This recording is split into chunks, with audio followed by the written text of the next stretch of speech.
Welcome to Courageous Conversation with Teresa W. Gamble, a cultural storytelling, gracious space to bridge generational gaps through active listening and action-oriented changes.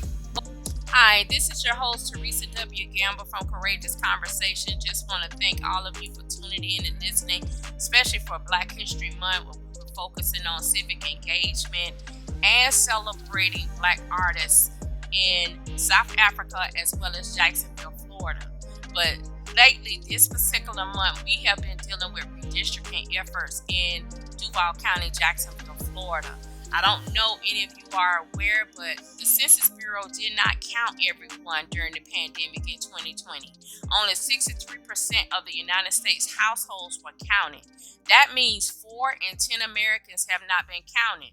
And every state in the United States is using this fraudulent data where all the individuals have not been counted. Even Representative Carolyn Maloney, the Democrat of New York, she's a chairwoman over the Oversight Committee, said that everyone was not counted in the Census Bureau. And this was under the administration of President 45. We know that redistricting maps, they determine the seats in the House, as well as the disbursement of billions of federal dollars that fund hospitals, roads, schools, and other community resources. These redistricting maps are not accurate due to all Americans have not been accounted for in the United States, state by state. Because of the disruption from the pandemic, many families have been evicted, moved into hotels and shelters, merging households, transitioning in and out of the districts. It makes an impact where those $1 billion are allocated to. Some individuals who have parents and adults has died from COVID. Many children have become orphans, and some of these individuals have become instant caregivers for those family members who either sustained injuries during the COVID that's non-COVID related, and those who had COVID and they're trying to recover. Just because they physically are moving and they're talking, it does not mean that they are doing well. They suffer from issues from brain fog, delayed memory, delayed response. They don't feel they're 100%. So they have to rely on family members to take care of them. That is why it's important, why our vote and our voice matters, that we have to convey these issues and make sure we have politicians who represent our community and our values. So I had a question for the committee that I spoke to at the redistricting meeting, that how can you approve proposed redistricting maps when everyone has not been accounted for? So this is a question that every person is listening to this podcast to make sure you're questioning your politicians. How are you approving redistricting maps when everyone is not represented, especially our Black and brown community members? You need to get involved. But when it comes time for them to run for their seat and want to be reelected, then we matter. Then we get text message, we get emails, we get phone calls, we get TVC TV commercials to support them and their cause. But you cannot take the time to make sure the redistricting maps are redrawn or have an independent counsel to make sure every citizen is accounted for. We need to go back to the government and ask for a recount of the census to make sure everyone is accounted for, so we have true data of how many people that live in communities in the United States that will afford and will support the representation we require. So we need to get involved. We need to get our voice heard, and even talk to your family members, your loved ones, your co-workers, your church members. We need to galvanize at the grassroots, and we have to keep the pressure on our local councilmen, commissioners, aldermen to make sure that what we need and what we must have in our community, that they're standing up for it and they representing it. If we don't, then it's our fault. So we cannot get upset when we don't have the things we need, or the people we voted for, they switch out on us because they truly wasn't a representation of our community and our party. So we have to investigate. We have to research. We have to do our homework. We have to show up at these city meetings, these council meetings. If you can't get there, you can call them. You can email them. You can tweet them. You can text them on social media to make sure your message is heard. If you're not good at writing, then record it on your phone, put it on a DVD, burn it to a DVD or a USB drive, and drop it off at the office at the city council so you can be heard. It's one thing to just sit back and be complacent, because you know when you're silent, you complicit. That means you agreeing with all this stuff that they're doing. And getting upset and not participating does not solve the problem. You need to get upset and get involved and put the pressure on, because your tax dollars pay their salary. Your tax dollars determine, for them to stay in that office. So you have every right to be heard. You have every right to be represented. You have every right to be in the room when decisions are made before they are final. And that's what a lot of these politicians are doing. They've already made up their mind what they're going to do. They just open it up to the public so they can say they did their due diligence to hear from the public, their constituents, but they've already made up their mind and ignoring what the constituents have conveyed, have said, have wanted, and asked for changes. But at the end of the day, this fight has come to this generation at this time. This is not for our grandchildren and our children to be fighting. If the fight was not meant for you, it would not have came to you. This fight came to us, and a lot of stuff has been uncovered due to the pandemic. By the way, we still in a pandemic. So we need to stay safe and still wear the mask and socially distance, because everyone is not truthful about their vaccination status. So that's why you need to be careful as your state is opening up and allowing people to reconnect and re-engage, because the person next to you, who's to say that he or she is vaccinated? Who's to say that person have contracted the pandemic at whatever phase, whether it's COVID, the Delta, the Omicron, and now they got this super Omicron Delta variant that's out, because people won't get vaccinated, and that's why we can't fully recover and embrace the new normal. People won't get vaccinated because they're against that, but you had to get vaccinated when you were smaller. So at the end of the day, all these issues impact how we vote and who represents us, and how their constituents are fighting for us.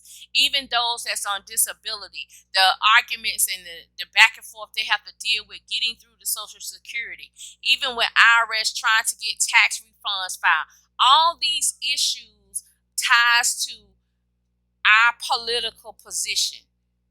Yes, I'm talking about redistricting, but guess what? It's more, the picture is bigger than that, because federal dollars is tied to that. So we don't pay attention to redistricting. How hospitals, some of our communities, hospitals, they need more resources. They need more staff, because our medical personnel is getting burnt out. Then you got the neighborhoods, the playgrounds, a safe space for our children to play in our community. We need better jobs in some of our urban and rural communities, instead of us having to work outside our community. Why those companies are not coming into the community where we live, so we won't have to leave our community to work. So those revenue dollars can stay in the community and not be recycled and going somewhere else. So all these issues matter, and this is why we push so hard for Black and brown individuals to go vote.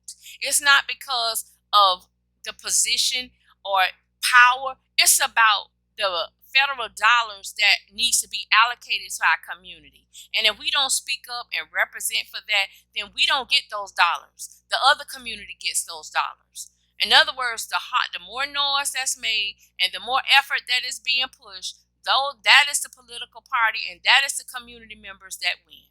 And 9 times out of 10, it's usually the privileged communities, and the Black and brown communities have to suffer, but we're the ones employed and making their lifestyles more easy and comfortable and have a better quality of life, and we're suffering. I guarantee you, many of us that was evicted during the pandemic are living in hotels. You either merging with family members, you either homeless and living out your car, or either homeless and sleeping at your job and people are unaware. You don't have a decent place to keep your kids, or you living in a shelter. Why are you having to do all of that, and you're paying taxes, and you voted for politicians, and you living like that? Think about it. That's why you need to vote. That's why you need to come to meetings. That's why you need to get involved. Well, I got to work. I understand that. And you can't get to meetings when you work. But guess what? If you're on your phone for social media for pleasure, you can use that same phone on social media to contact these legislators, these people you voted for, and you can tweet them. You can message them. You can go on their website and get their email address and email them to voice your concerns and how their lack of representation is causing you to suffer and how it's causing you to suffer.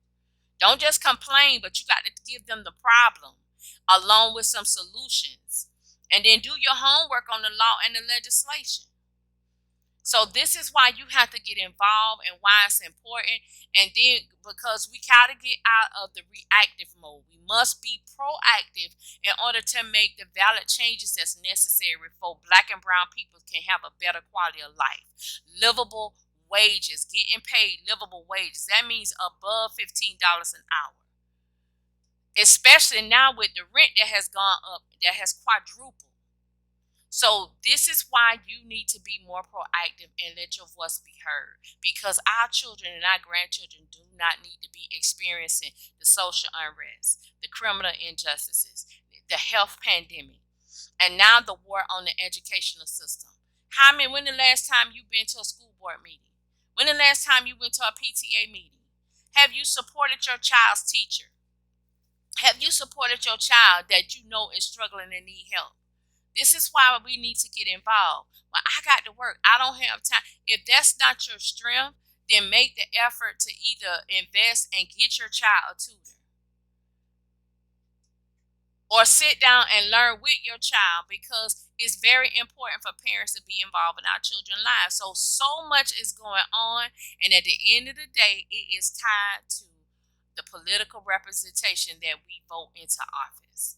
All of our social issues is tied to who we vote for to represent our views in the community, to address the issues that are marginalized, that we're disenfranchised, or where there are disparities.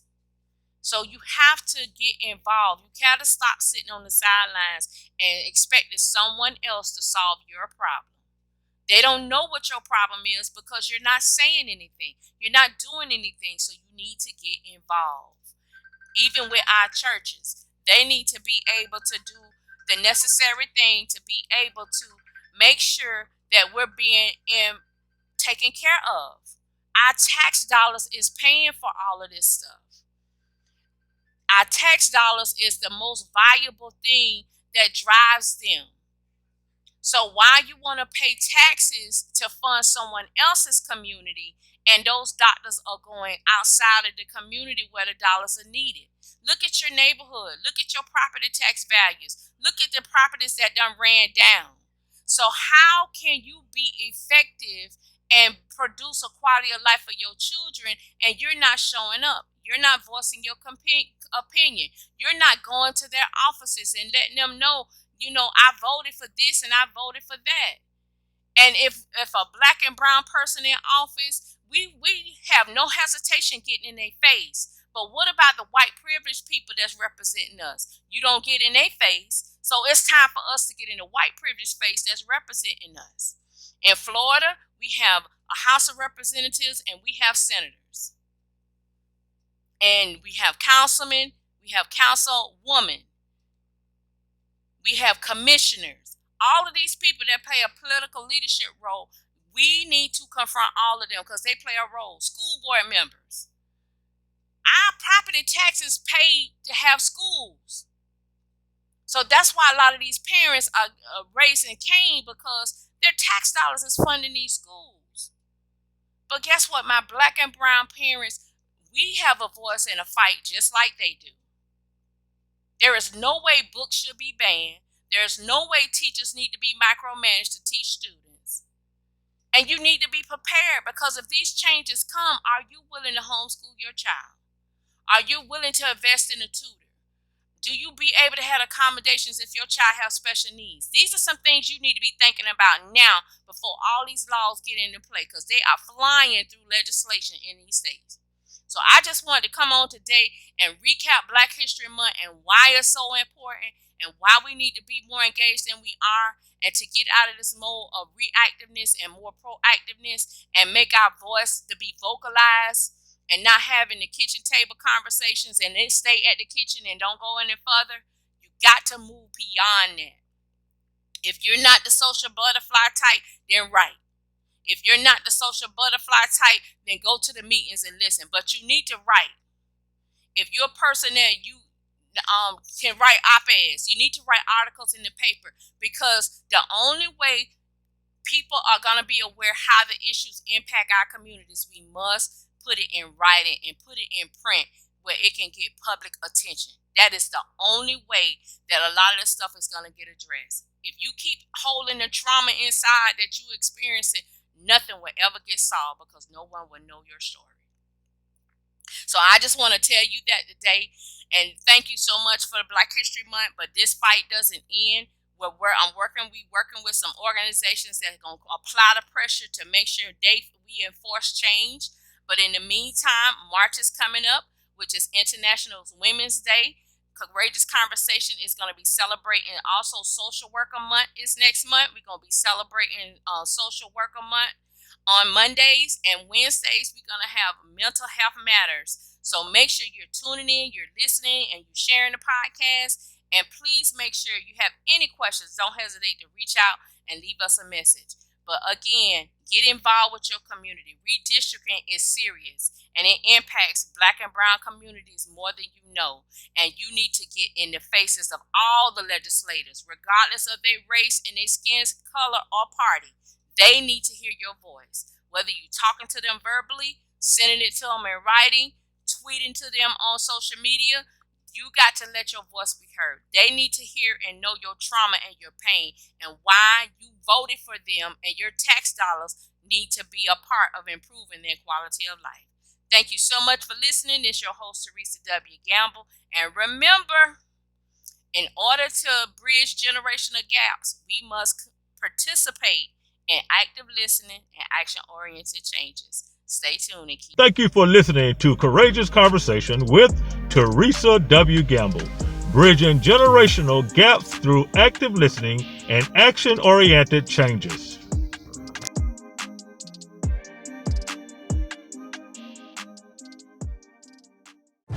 Facebook Elevate is a program that can help you grow your business, skills, and career with free digital marketing courses, potential job opportunities, and coaching from Facebook experts. Click to learn more. Facebook Elevate, on the rise together.